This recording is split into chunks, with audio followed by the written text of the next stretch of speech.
Melakukan rutinitas parita meditasi seperti itu.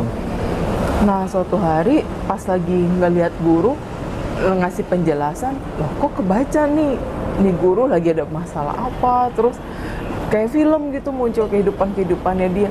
Pas sudah ngeliat gitu, saya langsung kaget. Pulang-pulang saya tanya ke papa, "Pa, itu yang saya lihat apa?" "Wah, nggak tahu papa," katanya. "Coba nanti dah kamu meditasi gitu, siapa tahu itu bisa kekontrol." Karena saya juga kan takut, ini apaan yang saya lihat gitu. Nah, terus pas lulus SMA ada yang ngajak lah ke Thailand meditasi. Ke Thailand? Ke Thailand. Di Thailand, di hutan tuh Pak. Jadi pada saat ke hutan sana, meditasi lah. Meditasi yang memang di sana tuh nggak ada listrik, signal susah. Pada saat di sana tuh tujuannya memang untuk kontrol kemampuan ini. Jadi pada saat lagi meditasi, tujuannya mau mengontrol. Setelah sebulan di sana, merasakan sih. Jadi ketika saya mau lihat, itu terlihat. Tapi ketika nggak mau ngelihat, ya udah. Jadi tenang aja kayak orang biasa, bisa ngelihat apapun. Tadinya otomatis ya, lihat langsung gitu ya. Akhirnya dengan meditasi itu bisa mengontrol gitu ya. Iya. Berapa lama meditasi di Thailand itu, Bu Meta? Awalnya sebulan. Sebulan langsung masuk hutan di sana. Terus ya karena harus kuliah kan, pulang kuliah, nanti setiap liburan balik ke Thailand, cuma meditasi aja. Untuk lebih baik lah. Karena meditasi yang dilakukan itu bukan untuk menambah kemampuan apa-apa, cuma untuk pengontrolan diri, memperbaiki diri. Karena kan masa-masa SMA itu kan masa-masa labil ya Pak, SMA ke kuliah. Emosional juga kan nggak stabil. Jadi di momen itu saya ambil kesempatan di mana saya juga harus bisa mengontrol emosinya saya. Hal-hal buruk yang di dalam diri saya yang harus saya perbaiki gitu. Itu akhirnya jadi kebiasaan, rutinitas. Setiap ada waktu jeda libur pasti kesana hanya untuk ya merefleksi diri, gitu, tenangin diri. Itu dibimbing siapa Bu Meta waktu di Thailand? Di sana sih namanya Lungta ya, Lungta Mahaboa sama Luangpo Panyawado gitu. Tapi beliau mereka sudah pada meninggal. Oh iya. Kemudian ini Bu Meta terkait dengan past life regression gitu kan ya. Kan banyak nih orang pada konsultasi semuanya sama Bu Meta sampai antri-antri panjang begitu kan. Teknik yang digunakan Bu Meta nih, misalnya sudah berada di depannya Bu Meta gitu ya, butuh berapa lama dan tekniknya seperti apa? Kalau saya kan mau ngeliat nih, langsung kelihatan gitu.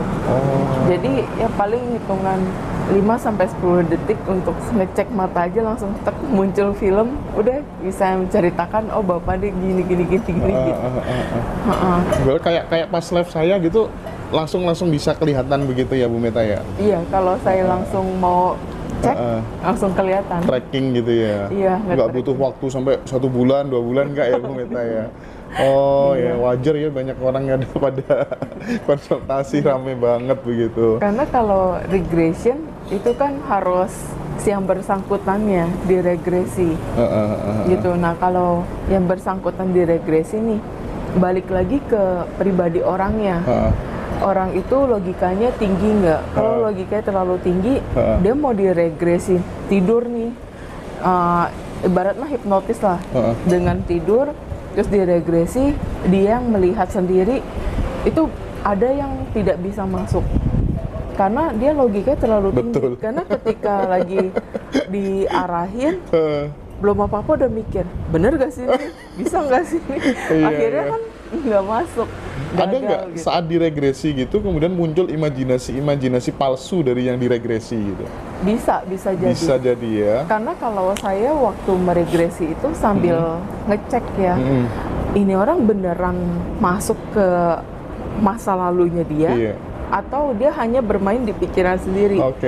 Jadi setiap kali dia bermain di pikiran sendiri, saya langsung bilang, bangunin gitu. Mulai lagi dari awal, atur, relaksasi lagi, aku bilang.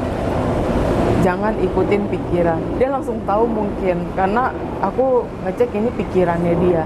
Ngulang lagi, relaksasi lagi. Karena kalau benar-benar itu masuk ke past life, saya langsung bisa ngikut alurnya dia ke arah kemana-mana gitu. Berarti memang harus si subjeknya dulu itu dia masuk ke masa lampaunya, nggak langsung keluar, oh kamu tuh begini, nggak begitu ya? Itu kalau regresi. Kalau regresi harus si bapak nih yang langsung gitu. melihat sendiri. Tapi kalau bukan regresi, hanya mau yang saya lihat, bisa hanya saya begini aja langsung muncul film, itu kelihatan film bapak tuh di past life seperti apa, bagaimana kehidupannya gitu. Oke. Menarik banget ini. Teman-teman pasti kanjingan Bu Meta nanti. Oke. Kalau terkait dengan kemampuan membaca pikiran orang ini secara spontan, itu muncul kira-kira di usia berapa tahun Bu Meta? Itu pas yang di SMA, Pak. SMA? Kasusnya seperti apa itu? Jadi kalau yang kayak gitu kan langsung ya, suka yang spontan-spontan aja. Jadi waktu itu juga aku lupa dia ngomong apa, terus sebelum dia ngomong aku udah ngomong duluan. Terus dia bilang, kok lu tahu sih, lu baca pikiran gua ya? Enggak, aku bilang. Karena spontan aja. Tapi kalau yang sudah dikondisikan itu tidak akan terbaca. Kalau dari sisi Bu Meta sendiri nih ya, melihat PLR-nya, past life regression-nya, kira-kira bisa nggak diceritakan ke kita gitu? Itu momennya terjadi saat apa? Oh, melihat tayangan-tayangan gambaran aku dulu hidup seperti ini, itu ada nggak gitu? Ada. Gimana itu, jadi, Bu Meta? Pada saat lagi ngecek ke past life sendiri, itu ngelihat saya ini dulu pernah di Jepang, dan di sana suka menyendiri, suka dengan alam gitu. Jadi sering ke gunung, ke laut, hanya untuk menikmati alam aja. Dan di situ suka meditasi. Kemudian kalau di Jepang itu terakhir meninggalnya jatuh dari tebing. Jatuh dari tebing? Iya, karena pada saat itu lagi menikmati alam. Jadi selesai meditasi lagi lihat, benar-benar menikmati keadaan alam saat itu, tapi tidak ya itu kurang kewaspadaan, tidak menyadari kalau ternyata di depan ini sudah langsung laut gitu tebingnya. Jadi pada saat lagi lihat ada keprosok kerikil-kerikil, pas ngelihat udah tebing langsung, kan kita panik sendiri biasanya kayak gitu, langsung jatuh. Pada saat Bu Meta ke Jepang gitu ya, ada nggak perasaan suasana hati yang berbeda gitu dibanding berkunjung ke negara lain gitu, karena di past life-nya kan di sana tuh? Iya. Gimana? Nah, sayangnya ke Jepang saya belum ada kesempatan. Oh gitu, iya. Tapi yang di past life itu cewek kan, bukan cowok kan? Cewek ya. Terus ada mundur-mundur berapa kehidupan lagi, karena kan saya melacak nih. Kenapa saya bisa sampai seperti ini gitu di kehidupan ini. Ternyata pas cek mundur, ternyata ada 6 kehidupan itu saya sering bermeditasi, dan memang tujuannya juga sudah mau selesai gitulah, sudah tidak mau terlahir lagi di dalam lingkaran manusia ini gitu, kayak udah capek, udah lelah gitu. Jadi selama 6 kehidupan itu terus berlatih, akhirnya di kehidupan saat ini mengalami hal seperti ini gitu. Dan ternyata setelah mengkonfirmasi dengan guru-guru meditasi sebelum beliau ini pada meninggal, memang apa yang dirasakan ini adalah hasil dari meditasi gitu. Artinya bisa disimpulkan begini ya Bu Meta, bahwa siapapun orangnya, asal kemudian dia tekun meditasi, pemurnian jiwa, lama-kelamaan kehidupan di masa lalu itu bisa teringat dengan sendirinya atau gimana? Iya, betul. Pasti itu Bu Meta ya? Pasti, karena aku selalu bilangin ke siapapun, semua orang pasti bisa kayak aku. Bukannya tidak bisa, karena apa? Hal ini hanya perlu kita bisa menjaga moralitas kita dengan baik pertama, menjaga ucapan, menjaga pikiran, dan menjaga tingkah laku. Terus kemudian dari kitanya juga harus bisa selalu melatih diri untuk bisa lebih tenang, lebih bisa pengendalian diri dalam hal apapun gitu. Karena dalam hidup ini kalau kita tidak ada pengendalian diri, emosi apa-apa, tidak sabaran segala macam, yang ada bukan hal baik yang berdatangan pada hidup kita, tapi hal-hal yang tidak baik gitu, yang berdampak. Berarti meditasi saja sebenarnya nggak cukup kalau tidak kemudian diimbangi dengan pikiran dan perilaku yang baik dong? Tentu. Semuanya itu saling terkait ya. Jadi dari perilaku kita sehari-hari, terus bagaimana kita menghadapi orang-orang di sekitar, menghadapi lingkungan, terus banyak hal lah yang terjadi dalam sekitar kita. Oke. Saya pikir dengan meditasi aja udah cukup.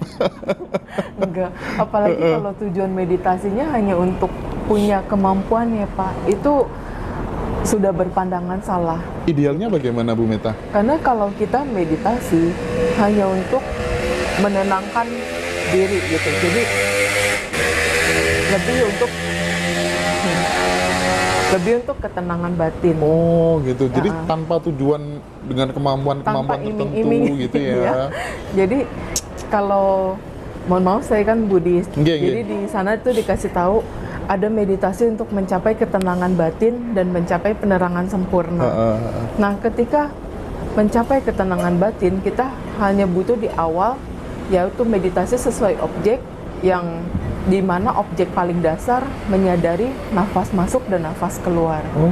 Jadi bukannya kita kosongin pikiran meditasi itu, kita hanya sadari nafas masuk, nafas keluar.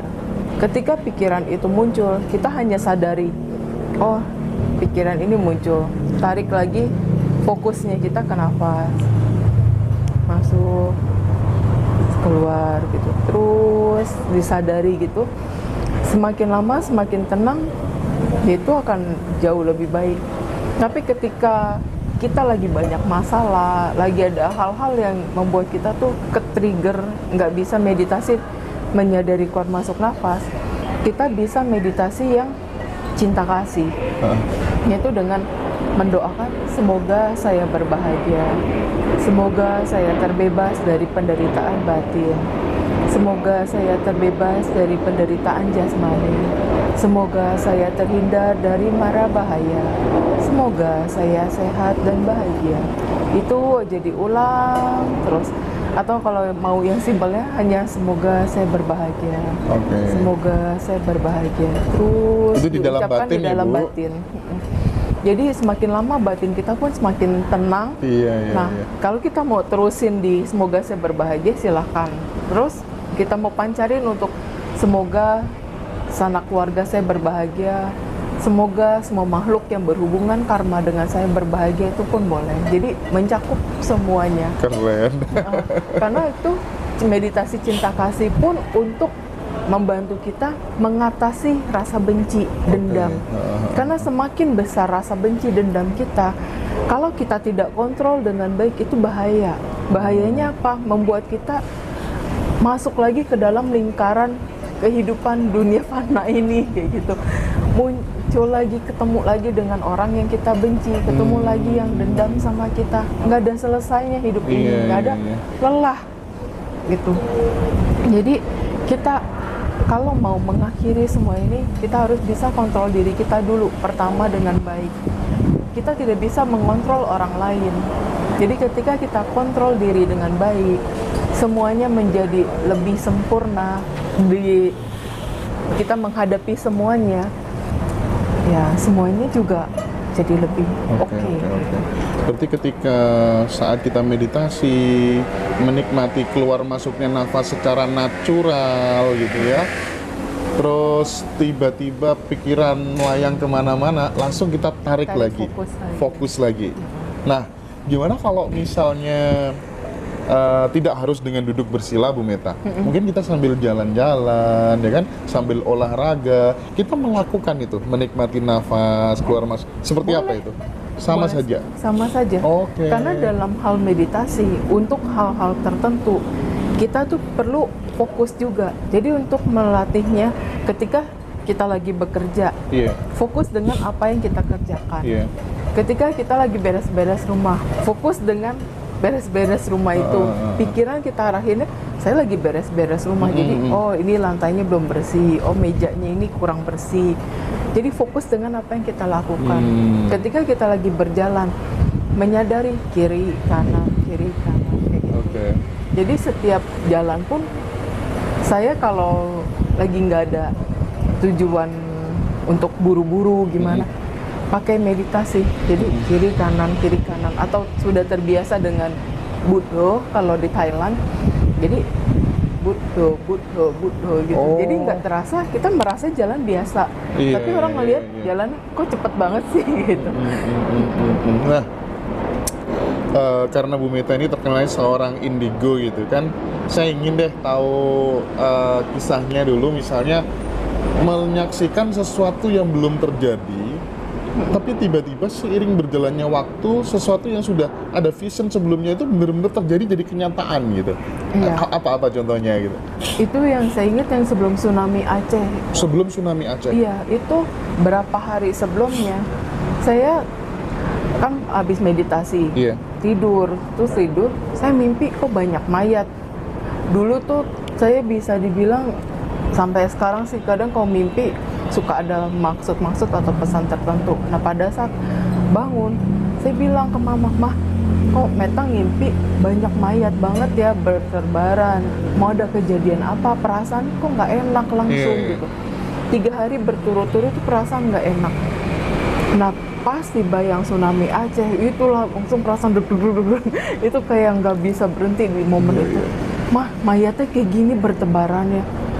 Itu antara sedih, takut, itu kayak campur aduk gitu di momen itu. Padahal cuma ngeliat di TV, kayak aduh kasihan banget kayak gitu. Banyak korban, sampai wah udah nggak tahu lagi, kayak kacau. Terus pas malamnya saya meditasi Parita, saya langsung bilang saya nggak mau kayak gini, takut kayak gitu.